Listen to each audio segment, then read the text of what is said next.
थियो लाड़काने हाज़िर थियो लाड़काने हाज़िर थियो लाड़काने अचणो क़ाइद मौलाना फज़ल रहमान वा क़ाइद सिंध राशिद ख़ालिद ही जारी कयो फरमान वा लाड़काने अचणो क़ाइद मौलाना फज़ल रहमान वा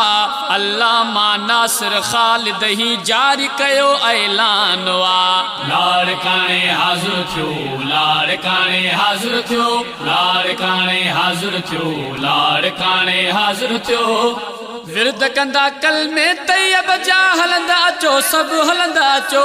नारे तकबीर अल्लाहु अकबर जा पिण कढंदा कड़का अचो विरद कंदा कलमे तैयब जा हलंदा अचो सब हलंदा अचो नारे तकबीर अल्लाहु अकबर जा पिण कड़का कढंदा अचो लाड़काने जे धरती ते तारीख़ सजो मैदान वा क़ाइद सिंध राशिद ख़ालिद ही जारी कयो फरमान अल्लामा नासिर ख़ालिद ही जारी कयो ऐलान वा लाड़काने हाज़िर थियो लाड़काने हाज़िर थियो लाड़काने हाज़िर थियो लाड़काने हाज़िर थियो ज़िक्र जूं अहिड़ियूं ज़रबूं हणो जो मग़रिब जा ऐवान लुॾल कुफ़र वारनि जे पैसनि ते पलंदड़ हितड़ूं जा खान लुॾल ज़िक्र जूं अहिड़ियूं ज़रबूं हणो जो मग़रिब जा ऐवान लुॾल कुफर वारन जे पैसन ते पलंदड़ हितड़ूं जा खान लुॾल जिंज चढ़े वर मुल्क वयो थी सारो कब्रस्तान वा क़ाइद सिंध राशिद ख़ालिद ही जारी कयो फरमान वा अल्लामा नासिर ख़ालिद ही जारी कयो ऐलान वा लाड़काने हाज़िर थियो लाड़काने हाज़िर थियो लाड़काने हाज़िर थियो लाड़काने हाज़िर थियो ख़त्म नबूवत ते भी ॾिसो हर रोज़ पया था लगन धाड़ा कादियानी ही मुल्क फबाइण लाइ सफ़ा था घुमन बाड़ा ख़त्म नबूवत ते भी ॾिसो हर रोज़ पया था लगन धाड़ा कादियानी ही मुल्क फबाइण लाइ सफ़ा था घुमन बाड़ा तिन जे ताक़त खे टोड़ण लाइ सॼो राशिद जवाना अल्लामा राशिद ख़ालिद ही जारी कयो फरमान वा अल्लामा नासिर ख़ालिद ही जारी कयो ऐलान वा लाड़काने हाज़िर थियो लाड़काने हाज़िर थियो लाड़काने हाज़िर थियो लाड़काने हाज़िर थियो कलमे वारो सभु गॾिजी हिकु पुख़्तो थी आवाज़ उथो ख़ालिद जा गजदा वॼंदा ऐं उन जो थी अंदाज़ उथो कलमे वारो सभु गॾिजी हिकु पुख़्तो थी आवाज़ उथो ख़ालिद जा गजदा वॼंदा ऐं उन जो थी अंदाज़ उथो दीन जे दुश्मन लाइ खड़ो करणो हाणे तूफ़ान वा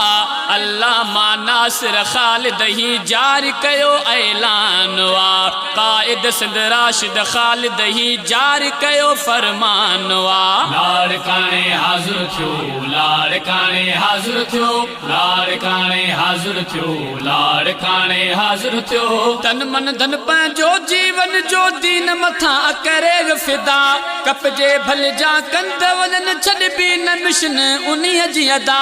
तन मन धन पंहिंजो जीवन जो दीन मथां करे फिदा कपजी भल जा कंद वञनि छॾबी न मिशन उन्हीअ जी अदा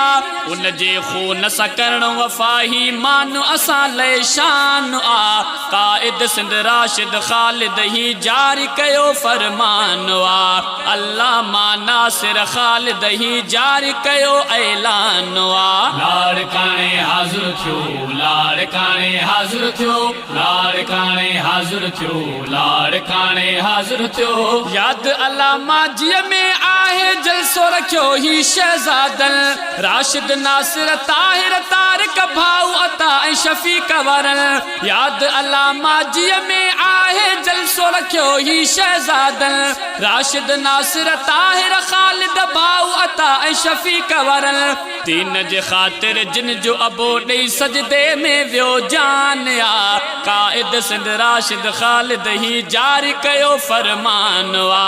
अल्लाह मां नासिर ख़ालिद ही जारी कयो ऐलान आ लाड़काणे हाज़िर थियो लाड़काणे हाज़िर थियो लाड़काणे हाज़िर थियो लाड़काणे हाज़िर थियो परच में नबी हथ में खणी सब निकरो थी टोलियूं टोला ग़फ़लत वारी निंड छजो हलो पाहे संदा बणजी गोला परच में नबी हथ में खणी सब निकरो थी टोलियूं टोला ग़फ़लत वारी निंड छजो हलो पाहे संदा बणजी गोला बेरे वे ज़करिया ॾाढो अॼु तंग कयो कुफ़रान आ क़ाइद सिंध राशिद ख़ालिद ही जारी कयो फरमान आ अल्लाह मां नासिर ख़ालिद ही जारी कयो ऐलान आ लाड़काणे हाज़िर थियो लाड़काणे हाज़िर थियो लाड़काणे हाज़िर थियो लाड़काणे हाज़िर थियो लाड़काणे अचणो क़ाइद मौलाना फज़लुर रहमान वा क़ाइद सिंध राशिद ख़ालिद ही जारी कयो फरमान वा लाड़काणे अचणो क़ाइद मौलाना फज़लुर रहमान वा अल्लाह मां नासिर ख़ालिद ही जारी कयो ऐलान वा लाड़काणे हाज़िर थियो लाड़काणे हाज़िर थियो लाड़काणे हाज़िर थियो लाड़काणे हाज़िर थियो लाड़काणे हाज़िर थियो लाड़काणे हाज़िर थियो लाड़काणे हाज़िर थियो